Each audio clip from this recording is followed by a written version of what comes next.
I remember the taste of iron. Blood trickled past my lips, warm against the cold night air. My shoulder throbbed like someone had buried a knife in it and left it there. He was still breathing heavily when he stepped back, knuckles swollen, jaw tight. My brother-in-law, the man my sister married. Her voice cut through the ringing in my ears. "You should have just signed the damn mortgage." "No." "Are you okay?" "No." "Why would he do this?" Just that. And suddenly, I understood. This wasn't a moment of madness. This was a transaction. Violence as persuasion. Before all this, we were close. My sister and I grew up side by side. We shared secrets, clothes, dreams. I'd lent her money before, covered rent when she and her husband struggled. But this time, they wanted more. A bank loan, a big one, for a business he was running into the ground. They needed a guarantor. If they failed, the debt would land on me. I said no. Not angrily, not cruelly, just no. That's when her texts became curt. Calls stopped. At family dinners, she wouldn't meet my eyes.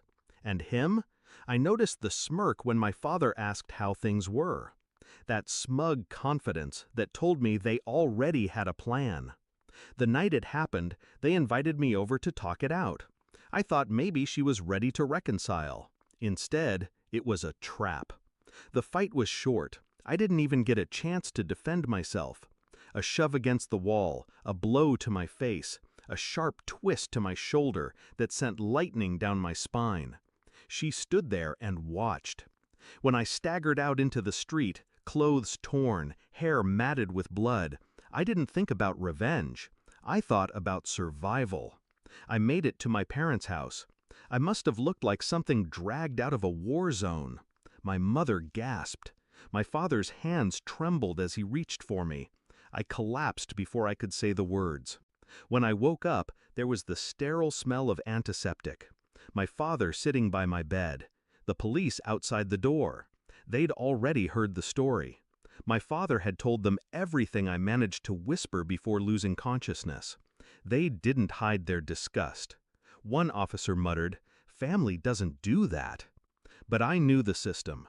People like my brother-in-law, charming, articulate, slip through cracks. I needed more than outrage. I needed proof. I needed patience. I didn't press charges that night.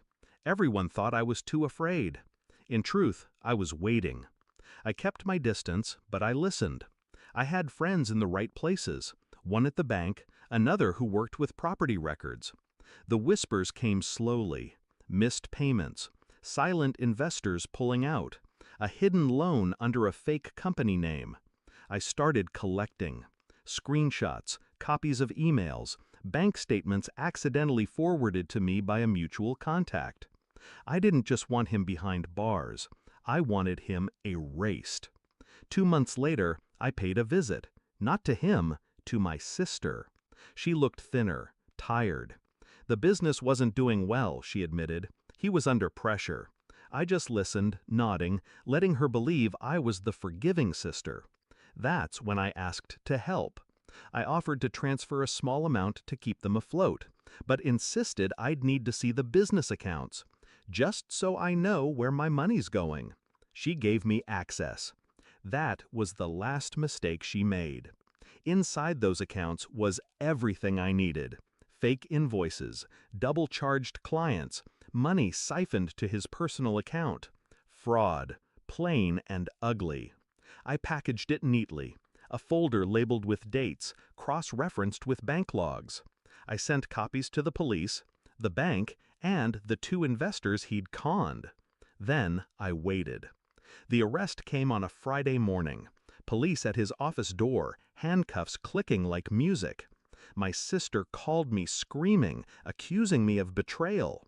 I didn't respond. Instead, I went to the courthouse for his arraignment. I sat in the back, invisible. I watched him scan the room, his eyes catching mine for the briefest second. That was the first time I saw fear in him. The charges were read aloud. Fraud, embezzlement, assault. The last one caught him off guard. Because the night I walked out of his house bleeding, I went to the ER. The photos, the medical reports, they'd been quietly sitting in a sealed envelope until now. My sister avoided me for weeks. When she finally came to see me, she didn't look like the woman I grew up with. "He's facing years," she said quietly. "They might seize the house." I sipped my tea. "You should have just signed the divorce papers." She froze. "What?"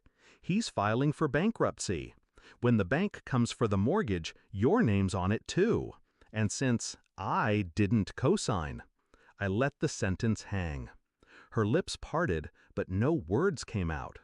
People think revenge is about rage. It's not. It's about control, about making sure they understand exactly why they're falling, and that you're the one who pushed. I didn't need